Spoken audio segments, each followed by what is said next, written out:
बिस्मिल्लाहिर्रहमानिर्रहीम। Last time मैंने मुकम्मल किया था आपके साथ कि उसने हज़रत मूसा अलैहिस्सलाम के साथ वो कर लिया था। उसने कहा कि मैं इनके लिए बदुआ नहीं कर सकता। तो लोगों ने उसको कहा कि अगर तुम्हें अल्लाह ताला ने मना करना होता तो पहले की तरह अल्लाह ताला तुम्हें मना कर देता कि बदुआ ना करो उनके लिए।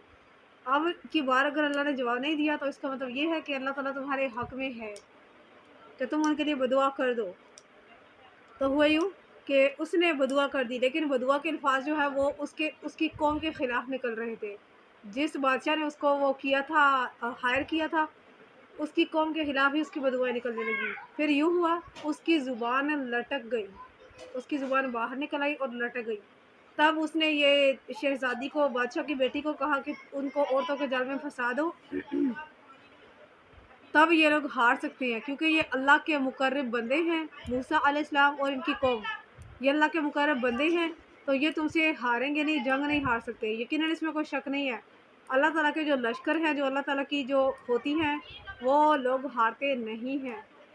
अब यूँ हुआ कि इसी चीज़ को लेते हुए बाज़ बुज़ुर्गों का कहना है कि उन्होंने एक औरतों के लश्कर में वो दाखिल हुए। अहले किनआन की एक औरत जिसका नाम कुसबती था, जो कौम के सरदार सोर की बेटी थी। बेटी बनी इसराइल के एक ज़ालिम शख्स के पास गई, जिसका नाम ज़ुमरी बिन शलूम था। ये बनी शामून बिन याकूब बिन इसहाक बिन इब्राहीम अलैहिस्सलाम का सरदार था। जब उसने उस औरत को देखा तो उसके दिल को भा गई। उसने इसका हाथ पकड़ा और हज़रत मूसा अलैहिस्सलाम के पास ले आया। कहने लगे कि मेरा ये ख़्याल है कि आप मुझे ये कहेंगे कि ये औरत तुम पर हराम है।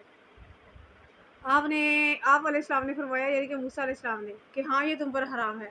तो वो कहने लगा, ये तो मेरे दिल को भा गई है, मैं अब इससे नहीं हट सकता, आपके मैं इस हुक्म में तामील नहीं कर सकता।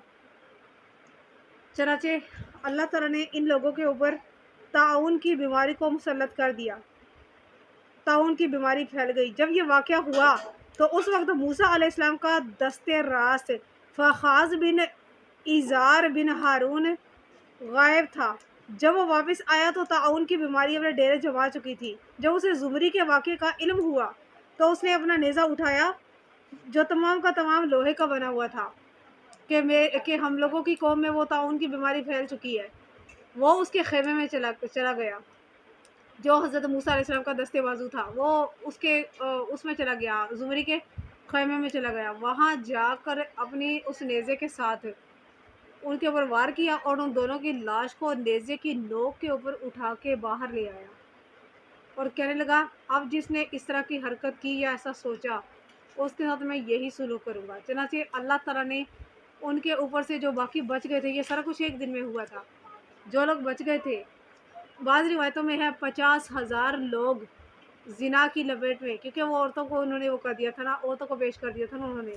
50,000 या 20,000 लोग ताउन की बीमारी से मर गए।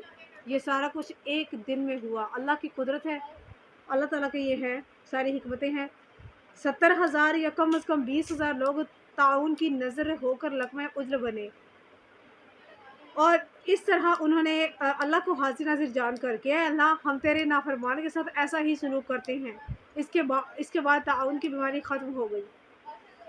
चनाचे ये सब कुछ जब हुआ तो बनी इसराइल इसीलिए इसी चीज़ को मद्देनज़र रखते हुए अपने ज़बीहे की सिरी पाए और अपने अमवाल और नफीस चीज़ों में से पहली चीज़ फ़खास की औलाद को नज़र करते हैं, क्योंकि वो अपने बाप इज़ार का पहलूठी का बेटा था और इसी के सबब इनसे ताउन की बीमारी रफ़ा हुई थी। मसलहुम कमसलिल कल्ब, यानी कि इनकी मिसाल कुत्ते की सी है, कुत्ते की सी बदतरीन। यानी कि ये हुक्म हमारे अंदर मौजूद लोगों के लिए भी आम है।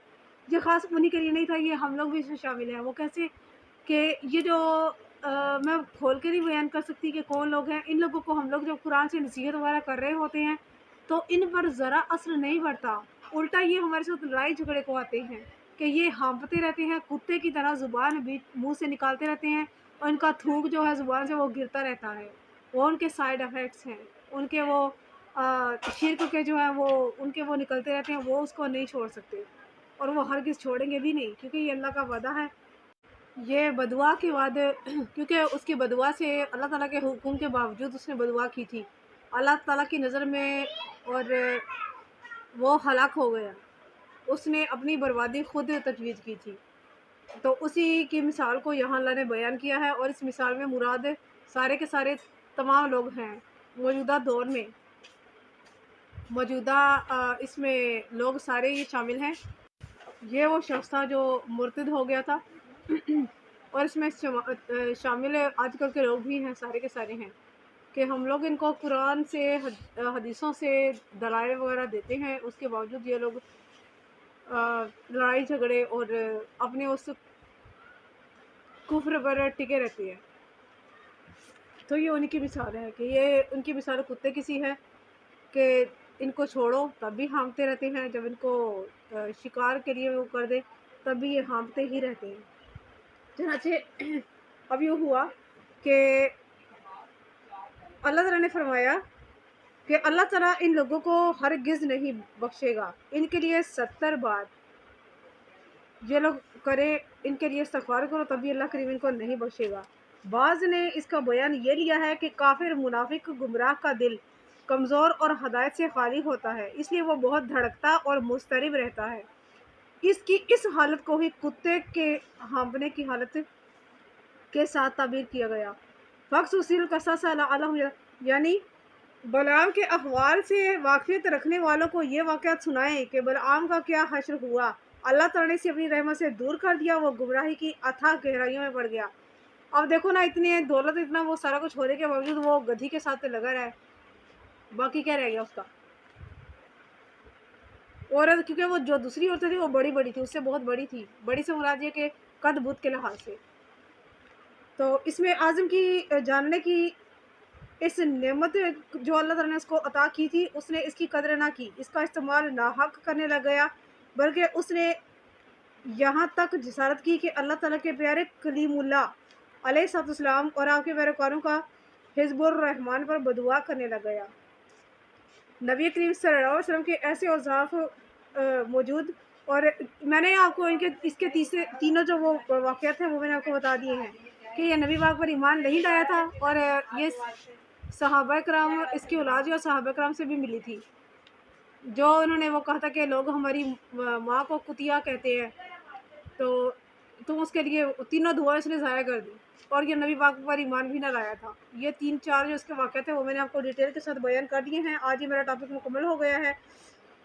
کوئی شخص اس وقت تک مسلمان نہیں ہو سکتا جب تک کہ وہ تمام انبیاء کرام اور اس کے مطابق حضرت محمد صلی اللہ علیہ وسلم کی پیروی نہ کرے، آپ کی تائید کرے اور ہر قسم کی مدد کرے. لہٰذا جس شخص نے ان میں سے کتاب الہی کی مخالفت کی، اس کے احکامات کو چھپایا، تو اسے دنیا اور آخرت کے رسوا کن عذاب سے واسطہ کرنا پڑے گا. اسی لیے میں آپ کو سب کچھ سارے کا سارا بتا دیتی ہوں، میں کچھ چھپاتی نہیں ہوں آپ سے.